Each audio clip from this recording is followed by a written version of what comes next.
Assalamualaikum warahmatullahi wabarakatuh. Yang saya hormati, Dr. Anda Siti Nurul Hidayah sebagai dosen pengampu mata kuliah metodologi penelitian di Institut Agama Islam Sunan Giri Trenggalek. Terima kasih saya ucapkan kepada beliau atas kesempatan serta tugas yang diberikan sebagai ujian akhir semester mata kuliah metodologi penelitian. Perkenalkan, saya Siti Nur Hidayah, mahasiswi Prodi Pendidikan Agama Islam, Institut Agama Islam Sunan Giri Trenggalek. Pada kesempatan kali ini, saya akan memaparkan hasil dari proposal rencana penelitian saya yang berjudul Implementasi Metode Pembelajaran Kooperatif Berbasis Storytelling dalam Meningkatkan Pemahaman Materi Akhlak di Madrasah Sanawiyah Qomarul Hidayah Tugu. Judul penelitian ini memiliki urgensi karena relevan dengan beberapa problematika yang terjadi di dunia pendidikan.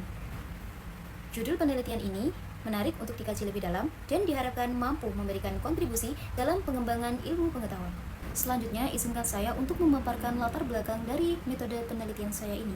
Yang pertama, di era globalisasi seperti sekarang ini, penting sekali bagi kita tenaga pendidik untuk menanamkan nilai-nilai dari materi akhlak. Bukan hanya sekedar teori, tetapi juga pemahaman dan praktek nilai yang akan mereka jalankan dalam kehidupan sehari-hari.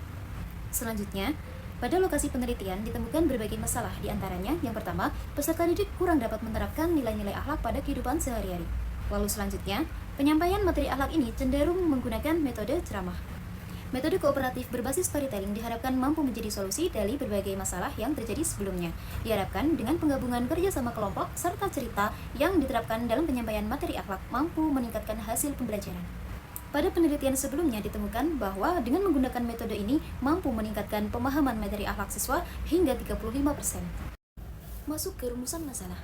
Rumusan masalah pertama yaitu bagaimana gambaran implementasi dari metode pembelajaran kooperatif berbasis storytelling di MTS Qomarul Hidayah Tugu.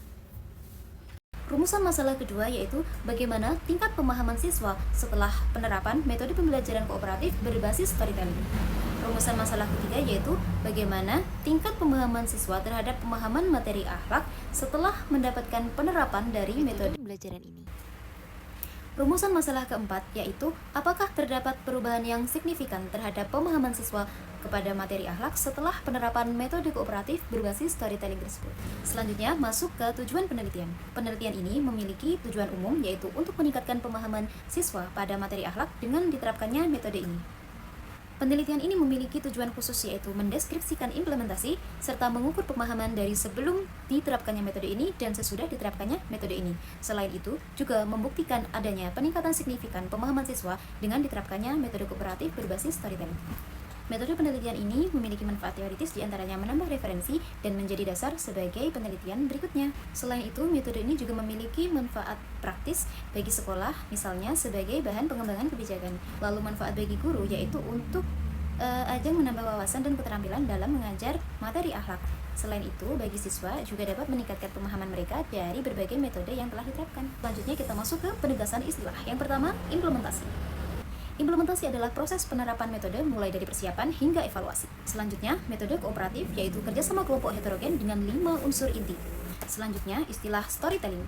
Storytelling adalah teknik penyampaian materi dengan menggunakan cerita yang menyelipkan pesan moral. Lalu, metode kooperatif berbasis storytelling yaitu penggabungan dari dua metode sebelumnya, yaitu kooperatif dan storytelling. Selanjutnya, pemahaman materi akhlak, yaitu kemampuan memahami dan menerapkan nilai-nilai akhlak. Selanjutnya, pada penelitian-penelitian terdahulu ditemukan berbagai fakta sebagai berikut.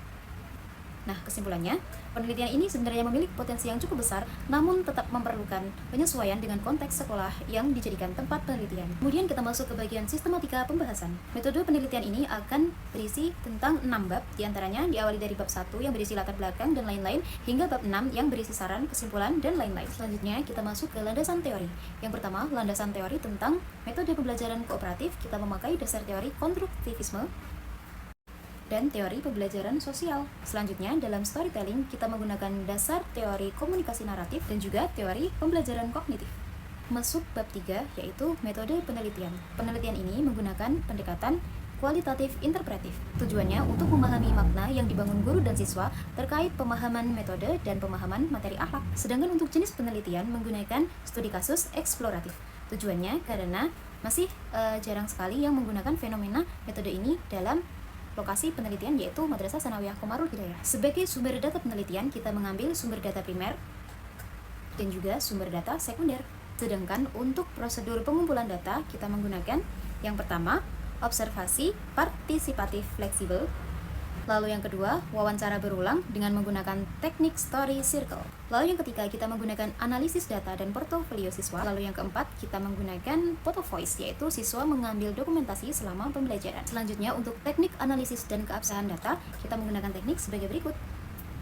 Masuk ke tahapan penelitian. Yang pertama yaitu tahapan perencanaan, lalu tahapan pengumpulan data, tahap analisis dan interpretasi, lalu tahap penulisan laporan. Sekian pemaparan proposal rencana penelitian dari saya. Terima kasih atas perhatian teman-teman semua. Terima kasih kepada dosen pengampu yang telah memberikan tugas yang luar biasa ini kepada kami, sehingga kami mampu menjadikan tugas ini sebagai bahan pembelajaran serta pengalaman yang sangat berharga. Akhirul kalam, wassalamualaikum warahmatullahi wabarakatuh.